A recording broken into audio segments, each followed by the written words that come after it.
Day 11లో భాగంగా ఈరోజు English text బుక్లో ఉండేటువంటి కాంపౌండ్ ప్రిపోజిషనల్ ఫ్రేజెస్ గురించి మనం తెలుసుకోబోతున్నాం. Compound prepositional phrases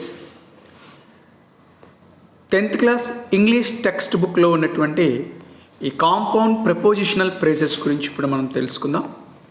1 mark is allotted for this concept. ఈ కాన్సెప్ట్కి 1 మార్క్ అలాట్ చేయబడింది. The same bits are given in the examination. Text బుక్లో ఉన్నటువంటి బిట్స్ ఏమైతే ఉన్నాయో అవి మాత్రమే ఎగ్జామినేషన్లో ఇవ్వబడతాయి. Out of the text book are not given. Bits text బుక్కి సంబంధం లేనటువంటి బిట్స్ అనేవి ఎగ్జామినేషన్లో ఇవ్వబడవు. Let us discuss what is compound prepositional phrases. Look at these 3 sentences. Victoria dressed according to her mother's instructions. You both say that because of what I have told you about leaving my money, it was here instead of in his room. These 3 sentences are in Dear Departed Part 1 and Dear Departed Part 2. Dear departed part 1 మరియు part 2లో ఈ 3 sentences మనము observe చేయడం జరిగింది. Look at the underlined words in these 3 sentences. Underline చేసినటువంటి ఆ 3 సెంటెన్సెస్లో ఉండేటువంటి వర్డ్స్ని అబ్జర్వ్ చేయండి. According to, because of, instead of. What have we understood about these 3 words? ఈ 3 వర్డ్స్ని చూస్తే మనకి ఏం అర్థమవుతుంది? These are called compound prepositional phrases. Let us discuss what is a compound prepositional phrase. అసలు compound prepositional phrase అంటే అర్థం ఏంటి? While we are learning prepositions, we have discussed that prepositions are 3 kinds. Prepositions నేర్చుకునేటప్పుడు 3 kinds చెప్పుకున్నాం మనం. Simple prepositions, complex prepositions, compound prepositions అని చెప్పి చెప్పడం జరిగింది. In addition to those 3 things, compound prepositional phrases are also there. ఈ మూడింటితో పాటు compound prepositional phrases అనేవి కూడా ఉంటాయి. ఇక్కడ మనం గమనించినట్లయితే according to, because of, instead of. ఇక్కడ అకార్డింగ్ టులో టు అనేది ప్రిపోజిషన్గా, బికాస్ ఆఫ్లో ఆఫ్ అనేది ప్రిపోజిషన్గా, ఇన్స్టెడ్ ఆఫ్లో ఆఫ్ అనేది ప్రిపోజిషన్గా మనకి తెలుసు. బట్ ఈ ప్రపోజిషన్స్తో పాటు ఒక వర్డ్ కూడా యాడ్ చేయడం జరిగింది. According, because, instead. ఇవి యాడ్వర్బ్స్ కావచ్చు లేదా ఫ్రేజెస్ కావచ్చు. యాక్చువల్గా ఫ్రేజ్ అంటే మనం ఏం చెప్తాము? యాడ్వర్బ్ ప్లస్ ప్రపోజిషన్ అని చెప్పేసి మనం చెప్పడం జరుగుతుంది. వర్బ్ ప్లస్ ప్రపోజిషన్ అని చెప్పి మనం చెప్పడం జరుగుతుంది. ఆ ఫ్రేజ్ అనేది యాడ్వర్బ్ ప్లస్ ప్రపోజిషన్ లేదా వర్బ్ ప్లస్ ప్రపోజిషన్ అని చెప్పేసి మనము ఫ్రేజెస్ గురించి చెప్పడం జరుగుతుంది. సో ఇప్పుడు కాంపౌండ్ ప్రపోజిషన్ అనేది ఏంటి అనేది చూద్దాం. A compound preposition functions as a single preposition. Compound preposition అనేది ఒక ప్రపోజిషన్ లాగే పనిచేయటం అనేది జరుగుతుంది. It consist of 2 or more words. A compound prepositional phrase consist of 2 or more words. Compound prepositional phrase అంటే 2 లేదా అంతకంటే ఎక్కువ పదాలను కలిగి ఉంటుంది. According to 2 words are here, because of 2 words are here, instead of 2 words are here. Sometimes there are 3 words. కొన్నిసార్లు 3 words కూడా మనకి ఉండొచ్చు.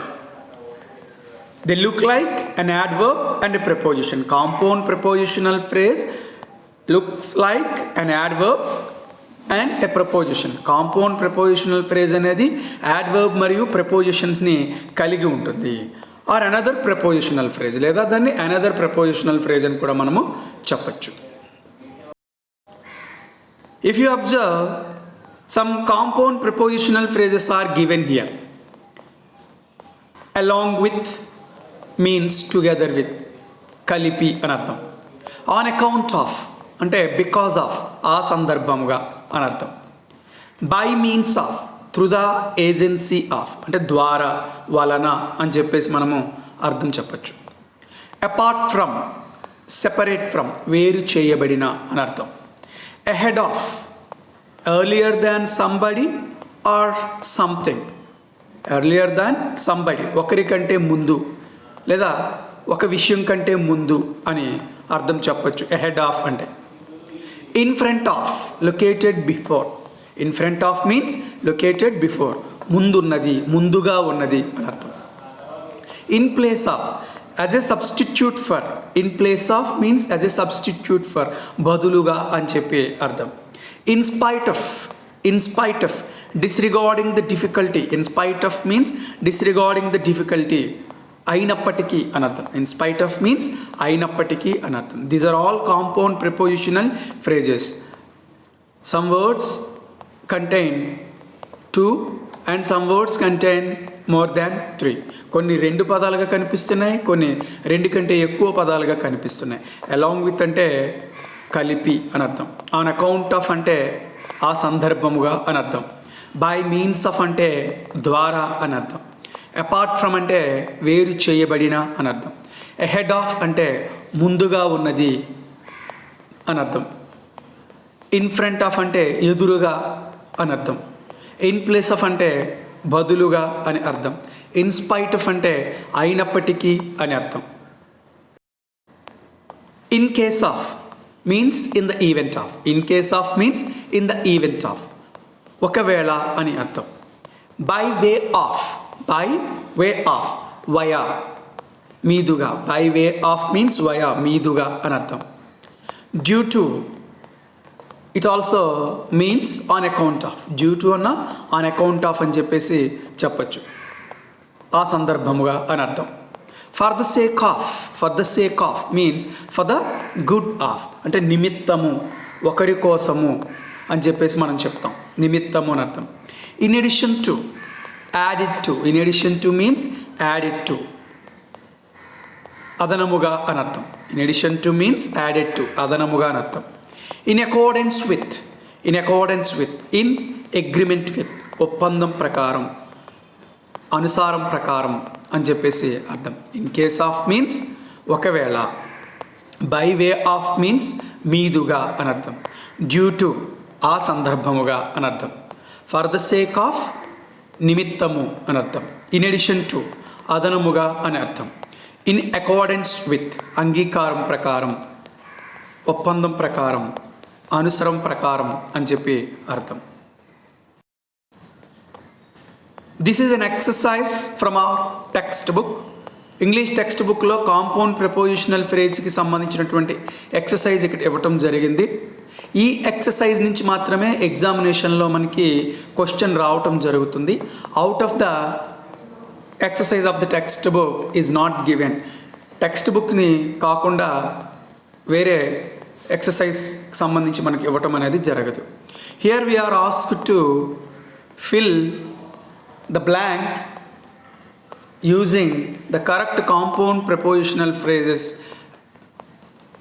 ఇక్కడ మనకి ఎక్సర్సైజ్లో సెంటెన్సెస్లో ఉండేటువంటి బ్లాంక్స్లో కరెక్ట్ కాంపౌండ్ ప్రిపోజిషనల్ ఫ్రేజ్ని మనము యూజ్ చేయాల్సి ఉంటుంది. ఒక్కొక్క బిట్కి కింద 3 కాంపౌండ్ ప్రిపోజిషనల్ ఫ్రేజెస్ ఇవ్వటం జరిగింది.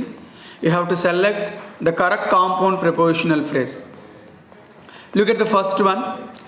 I finished my project work several days dash the deadline, instead of the deadline, ahead of the deadline, in spite of the deadline. Here some point of time is mentioned. ఇక్కడ పనిని ఎప్పుడులాగా పూర్తి చేయాలి అనేటువంటి ఒక point of టైంని mention చేయటం జరిగింది.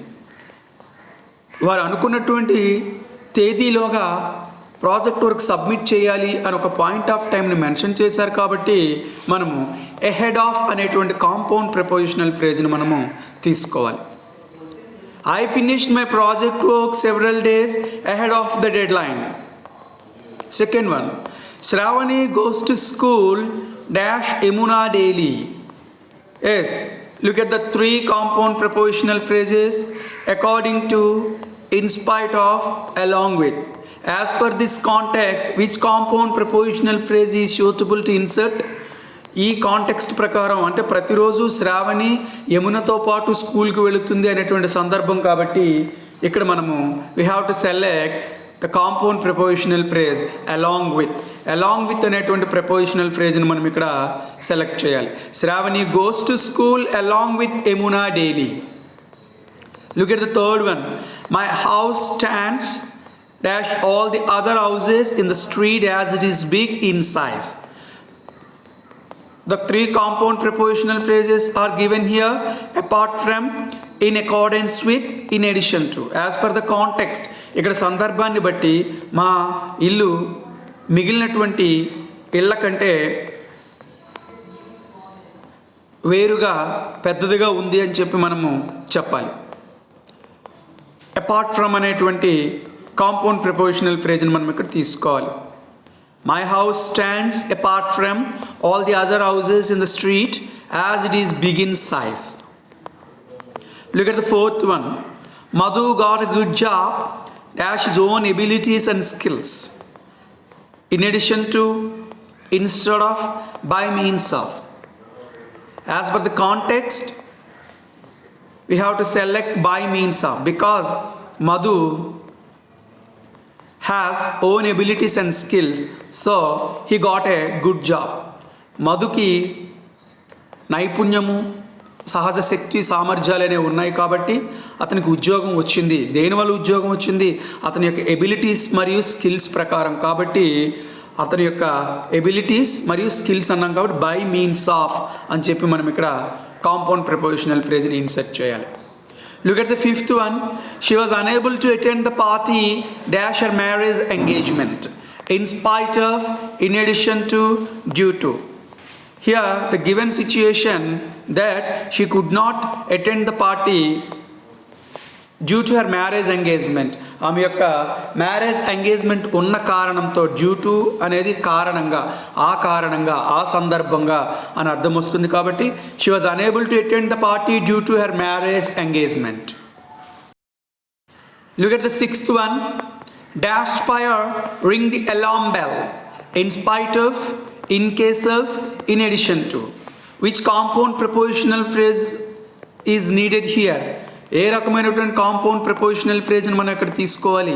ఒకవేళ అగ్ని ప్రమాదం సంభవించినట్లయితే అని అర్థం రావాలి. కాబట్టి ఒకవేళ అగ్ని ప్రమాదం సంభవించినట్లయితే అలార్మ్ బెల్ మోగించండి అనాలి. కాబట్టి ఇన్ కేస్ ఆఫ్ అనేటువంటి కాంపౌండ్ ప్రిపోజిషనల్ ఫ్రేజ్ని మనం ఇక్కడ తీసుకోవాలి.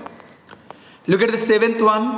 Sriram continued his batting carefully dash his team though he was hungry.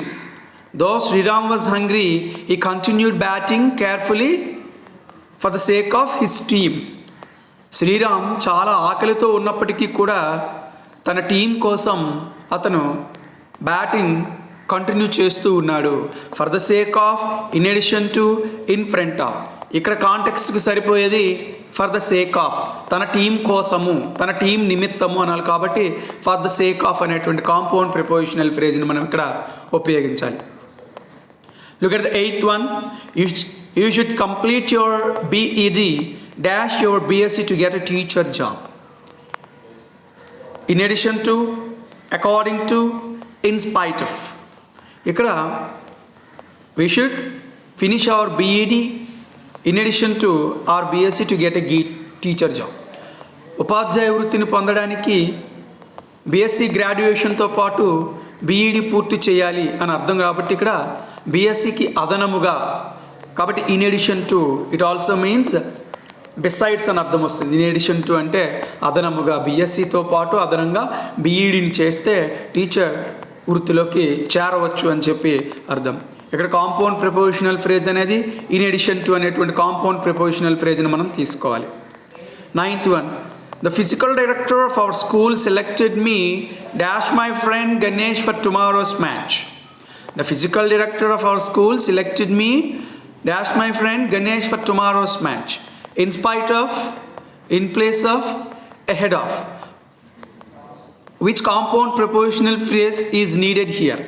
ఇక్కడ నా స్నేహితుడు గణేష్కి బదులు ఫిజికల్ డైరెక్టర్ రేపటి మ్యాచ్కి నన్ను సెలెక్ట్ చేశారు అనాలి. కాబట్టి బదులుగా అనాలి. కాబట్టి ఇన్ ప్లేస్ ఆఫ్. దీన్నే మనం ఇన్స్టెడ్ ఆఫ్ అని కూడా మనం తీసుకోవచ్చు. ఒకవేళ ఇన్స్టెడ్ ఆఫ్ అనేటువంటి phrasal verb compound prepositional phrase ఇస్తే దాన్ని కూడా మనము తీసుకోవచ్చు. Look at the 10th one.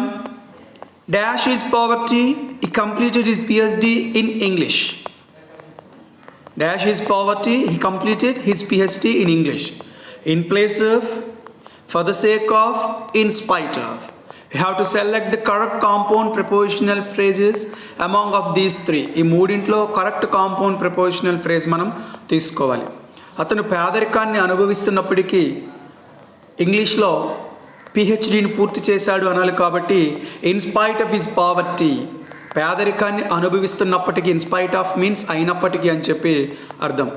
In spite of his poverty completed his PhD in English. So ఈ విధంగా కాంపౌండ్ ప్రిపోజిషనల్ ఫ్రేజెస్ అనేవి ఉంటాయి. ఇవి మనం ప్రాక్టీస్ చేస్తే ఎగ్జామినేషన్లో వచ్చేటువంటి కాంపౌండ్ ప్రిపోజిషనల్ ఫ్రేజెస్ని మనము అటెంప్ట్ చేయొచ్చు. Please watch this lesson carefully. Please subscribe my channel. Thank you for watching.